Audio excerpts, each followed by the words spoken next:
There are more books written on sales than just about any other topic. And almost certainly, you know how to sell your service much better than I ever will. So it's rare that I talk about sales. But there's one skill that is rarely talked about, which can make or break any sale. And because it's rarely talked about, I'm going to go ahead and cover it. Stay tuned to hear what it is. Running a service business can be hard. It is not unusual for business owners in industries like contracting, home repair, auto repair, business-to-business services like janitorial, IT and accounting, and many others to feel overwhelmed by all the priorities facing them at any given time. Between addressing the needs of the customers, managing the employees, figuring out the financials, and getting processes in place, feeling like you're making significant progress on your business journey can be difficult. Welcome to Service Industry Success, hosted by Brian Harding.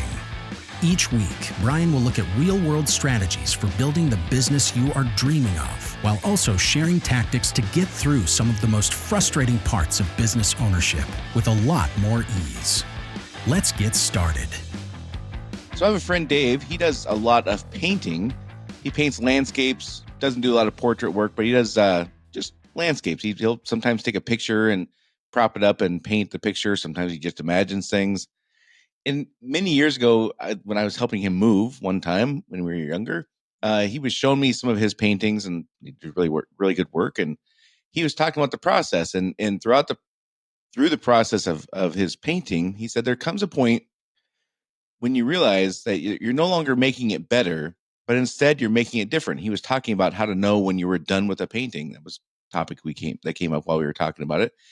And he described this thing like you'll come to a point where you just all of a sudden realize I'm not making this thing better anymore. I'm just making it different. And this concept, I think, also applies to sales. Now, when I was a sales manager, I did lots of ride-alongs. We did commercial sales, so it was very common and appropriate for me to do ride-alongs with the commercial sales folks. And I also, as an operations manager and a business owner, I would do drop-ins, guys on job sites in both commercial and residential applications. And one of the things I saw there is just getting a perspective of how people operate in a sales process, in a sales environment. And the kinds of things I saw were just behaviors that were trends and patterns and behavior. So it wasn't so much I was paying attention to specifics, although I did that too. And we would sometimes coach people up, sometimes congratulate them. Of course, all those kinds of things happen. But patterns begin to emerge. And of course, one thing that's common that was common was the more people nervous were, the more they talked. And when your boss is there, even though I didn't like to present myself as quote unquote the boss, when your boss is there though, you're nervous and you do the things that you do poorly, you do more poorly, and they're more exaggerated when the boss is there. That's just kind of how it works. And one of the things I noticed that was in some cases, when they got nervous, they talked a lot. In some cases, they couldn't stop talking. Like, dude, zip it already. Like, enough. And again, I get it. They're nervous because I was there. I've been there. It sucks performing sales when your boss is there. It sucks doing a lot of these things when you're quote unquote on and in that kind of a job when your supervisor, manager, business owner, or whatever is there. But the reason they were nervous is not the part that matters. The part that matters is how they behaved when they were nervous. And what is almost universal for people doing sales, the more nervous we are, the more unsure we are, the more we're likely to feel like we have to nail this particular sale. Like, I have to get this one. Like, if you've been in a slump for a while or something like that, the more we have this feeling like failing in this moment or failing this week or failing today or failing this month or I'm not hitting my numbers or whatever, the more we have that feeling, that fear of failing, the more difficult it is to stop talking when it's the right time to shut up. And this is an important concept for our people to understand. And in light of how easy sales have been for most of us for the last few years, it's a concept that might be completely foreign to some. You might have people on your team who have only done sales over the last few years since 2020, let's say, where, quite frankly, in service industries, specifically if you're well, not just specifically residential, both commercial and residential, more so at residential, I'd say by hair, but whatever. If you just showed up to the job, you got the work, right? In many cases, they would call 5 contractors, 2 would show up, and the one that was on time or whatever got the job. It wasn't like it was in 2011 where, we were all really hustling. It's just a different sales environment. So my point is, you might have people on your team who have only been in this environment where they just show up and get the work.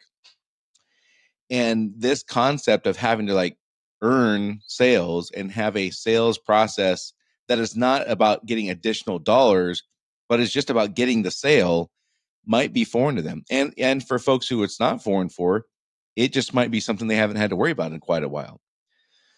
And I think we need to freshen up our skills, um,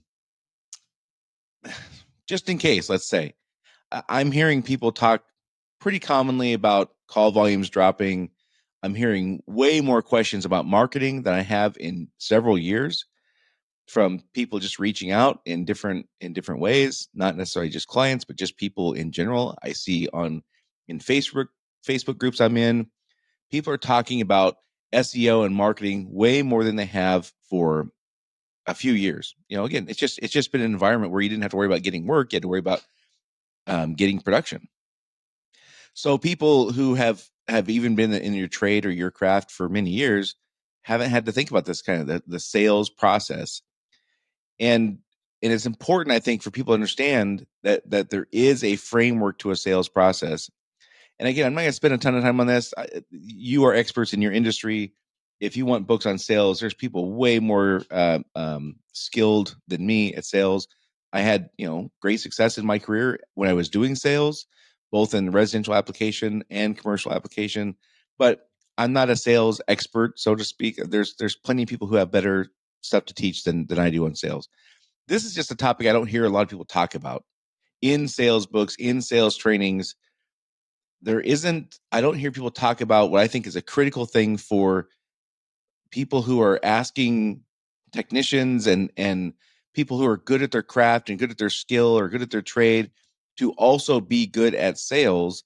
This is a key component I think is missed sometimes in those trainings.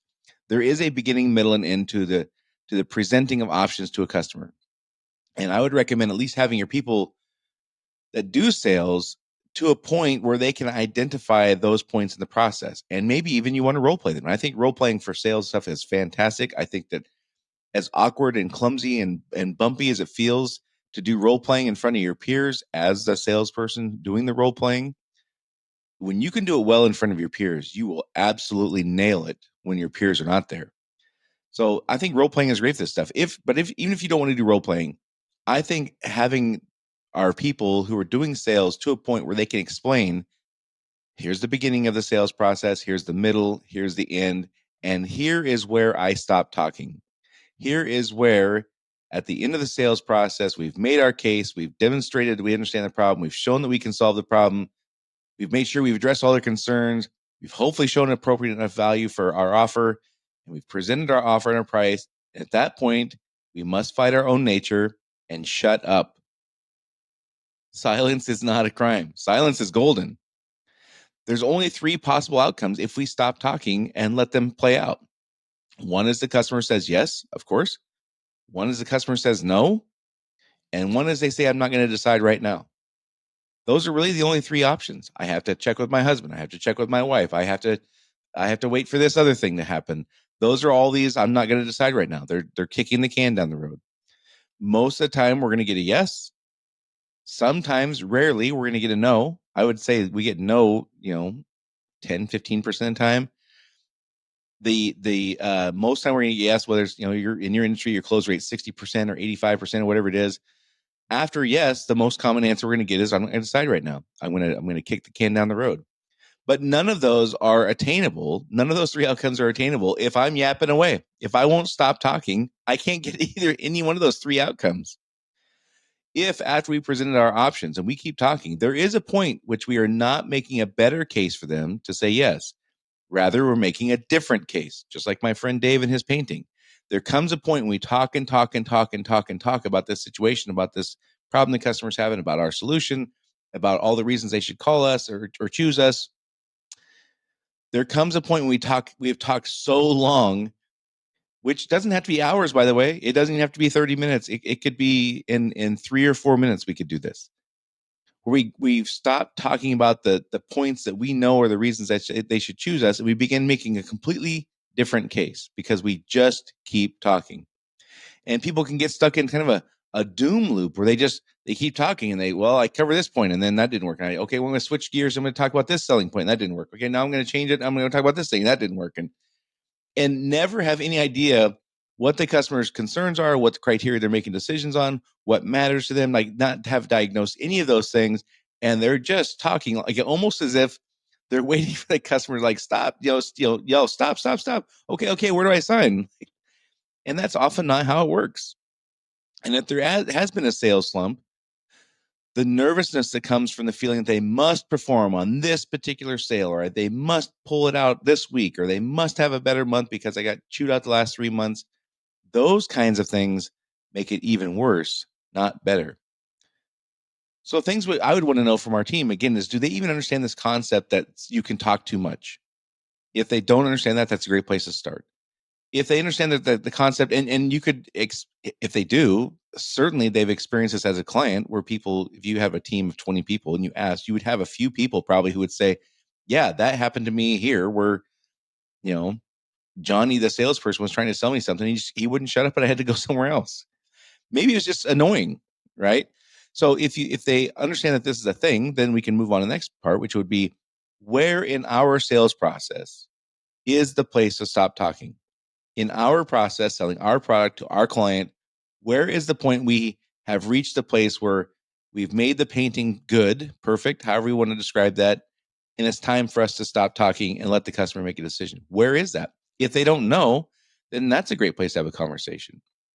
But I would hope for my team at least, and I would hope this for all of you listening also, they at least need to know where the point in the conversation is that they've made their case and they can stop and let the customer make a decision. So more on that in a minute. First, let me remind you, if you would like more time to have more confidence or have a better sense of control over your business, feel like you have more control over your business, and you would like to know if the solutions I offer will solve your problems and help you achieve your goals, just go to one-to-one-with-Brian.com.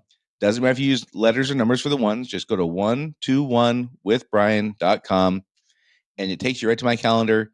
You can book an appointment. It's called a success session. Sorry.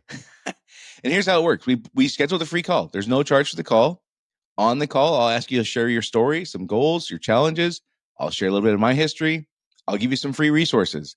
And if I'm confident I can help, I'll show you what I offer. And then I'll stop talking, right? And one of the things I offer is the group you've heard me talk about. There's other things I do, one-to-one kind of stuff I help with. Anyhow, I offer the solutions if I think I can help you. If I'm not a good fit, which I'm not always a good fit, I try to help you find someone who is. I'm not a high pressure salesperson. There's no point in me pressuring someone into working with me. Just have them leave in a month when they inevitably come to the conclusion I'm not a good fit for them. It's better for both of us, for me just to be upfront about that and for the prospective client to be upfront about that. So there's really no risk. So again, it's one-to-one-with-Brian.com. That's what takes you to my Calendly page. Book your free call there. If nothing else, you get some great free resources. And again, if I can't help you, I will do my best to find somebody who can. So one of the first things I would want to do is just make sure our team will make sure we understand, and also our team is just recognizing there is a point in which we are not making a better sales case. We're making a different sales case. And that happens when we keep talking and we don't know when and don't actually then stop talking. People will not step into uncertainty. Our clients will not. Now, again, assuming that, just based on what I'm seeing and hearing, the frenzy of buying we've seen over the last few years is kind of waning, right? If we go back to that, then all this stuff, none of this stuff is going to matter, and it's just, hey, just show up and get to work again. I'm not hearing that though, and I don't see anything to indicate that would continue. Anyhow, so people will not step into uncertainty if we begin making a different case at the end of our sales process rather than sticking to the case that we wanted to make originally. We start making a different case when it's time for them to make a decision. We create that uncertainty, and they will not step into uncertainty. Our people are more inclined to talk too much, the more nervous they are. And if we don't know when it's appropriate to stop talking, they're just not going. They're not going to be aware of this. And I think this is a thing to be aware of. And again, even if they can't stop, if they can't say for sure when to stop talking, or that would be hard to articulate in a made up situation. But at least can they say, here are the steps in the sales process, and at the end of this step 4, step 7, whatever is for your sales process, this is the point where it should be appropriate for me to let them make a decision, which means I'm not talking, because if I'm talking, they can't decide on anything. So again, I'm not a sales guru. There's tons of books, like next to the Bible and leadership books. Like, I think sales is probably the number 3 topic. It might even be bigger than leadership. I don't know.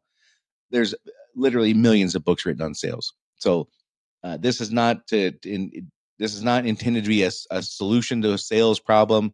This is just something I've seen as a person who's observed human behavior in different roles, watching salespeople act. I just don't hear this talked about a lot. And I've seen this one thing can have a difference in a close rate of 5 or 10%. I don't think it's insignificant. I wouldn't talk about it if I thought it was like a really insignificant thing. And again, it's just something for our people to be mindful of, not something we're gonna, I would not drill and drill and drill this. You got other things that you might do, but it's something I would certainly talk about a few times a year and just make sure that they are aware of it. And that's why I thought it was worth bringing up today. So anyhow, go to oneononewithbrian.com to schedule your free one-on-one Zoom call if you'd like to see if I'm a good fit to help you. Don't forget to subscribe or follow. That's how we grow this thing, is subscriptions, follows. Share it with a friend or colleague who's a business owner in the service industry. You never know what they might pick up from a podcast where we talk about things that, frankly, not a lot of other folks care about. Helping people in industries not a lot of folks care about. So if you have a friend or colleague who's a business owner in the service industry, please share this. Give us a rating review if you haven't had a chance and you have a couple minutes. I really appreciate that. And that's all for this week, and I'll see you all next week.